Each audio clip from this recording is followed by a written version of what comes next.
Good morning and welcome to T-Hub Capital, the Investors Lounge, the podcast where we explore financial market dynamics, emerging trends, and the insights that shape successful investments.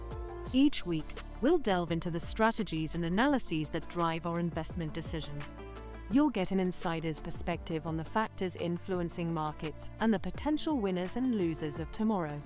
Subscribe to the podcast to stay ahead of the curve and make informed investment choices. Enjoy listening. Welcome to T-Hub Capital's The Investors Lounge weekly podcast. Today's date is the 4th of May. Let's dive into the week's top market news. Market resilience amidst monetary caution. A review of European equity performance. The Pan-European Stocks Europe 600 index ended the week broadly flat, nudging up 0.10% in local currency terms. The corporate earnings season continued, with signs of positive earnings momentum. However, the ongoing stalled negotiations between Iran and the US, ongoing closure of the Strait of Hormuz, and a higher oil price kept sentiment in check. Among major stock indexes, Germany's DAX added 0.68%, and Italy's FTSE/MIB rose 1.24%.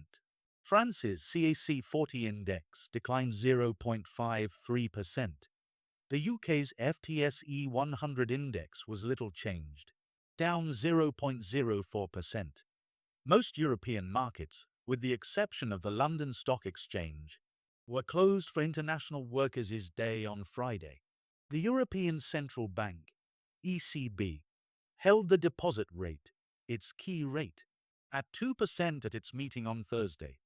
However, officials acknowledged that the risks to the Eurozone's economy had intensified as a result of the conflict in the Middle East, and that the Governing Council had discussed, at length and in depth, a potential interest rate rise.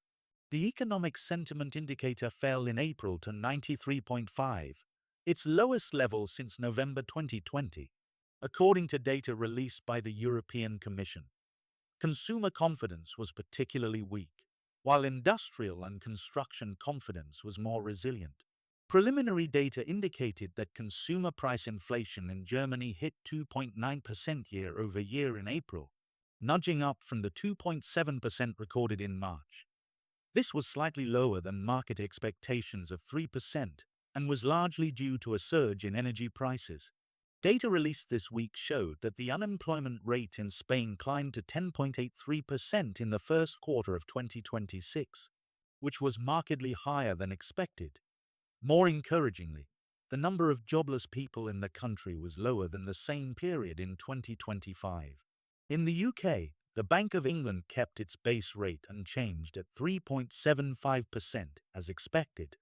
In the accompanying statement, the Central Bank's Monetary Policy Committee noted that prospects for energy prices are highly uncertain, that consumer price index inflation has increased to 3.3%, and that it stands ready to act as necessary. The Confederation for British Industry's measure of retail sales fell in April to -68, its lowest level since the series started in 1983. Now our insight into alternative markets. The evolution of healthcare M&A in Europe. Between record investments and new regulatory frontiers, the landscape of European private equity in the healthcare sector is undergoing an unprecedented transformation.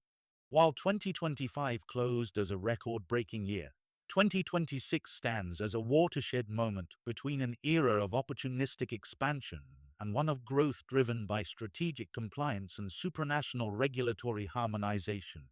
The sector's dynamism is confirmed by volumetric data. In 2025, buyout operations sponsored by PE funds in the healthcare space saw a monumental 276% increase, reaching a total value of €29.6 billion compared to the previous year. This momentum is fueled by structural demand for healthcare services and the fragmentation of local markets, which offers sponsors high value-added buy and build opportunities. Unlike the US market, where regulatory pressure is often fragmented at the state level, Europe is adopting a top-down approach orchestrated by the European Commission. The objective does not appear to be the limitation of private capital, but rather the creation of a more competitive and transparent single market. A fundamental pillar of this transition is the revision of the merger guidelines published on the 30th of April 2026. These new guidelines introduce evaluation criteria that go beyond simple price or market share, giving weight to pro-competitive effects and the ability of mergers to create European champions capable of competing on a global scale. Concurrently, regulations such as AIFMD2 and the EUAA Act, fully operational as of August 2026 for high-risk systems, are imposing rigorous transparency and governance standards, transforming compliance from an administrative cost into a true competitive moat for portfolio companies. Despite the centralizing push from Brussels, the European market remains deeply diverse, requiring differentiated strategies for each jurisdiction. Germany serves as an advanced laboratory. Following attempts to restrict integrated medical centers, MVZs, the new government has opted for a pragmatic approach based on the transparency of ownership chains and ultimate beneficial owners, rather than an outright ban on investment. In response, funds are moving away from offshore structures in favor of transparent holdings domiciled within the EU. In the Netherlands and the United Kingdom, scrutiny has shifted toward local antitrust authorities. These regulators are particularly vigilant regarding sequential roll-ups that could create dominant positions at a regional level, even without exceeding national size thresholds.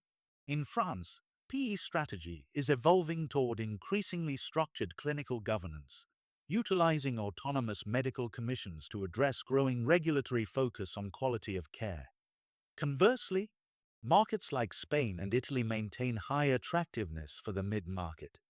In Italy specifically, fragmentation in sectors such as diagnostics, nursing homes, RSA, and outpatient networks continues to favor aggregation deals with reasonable entry multiples.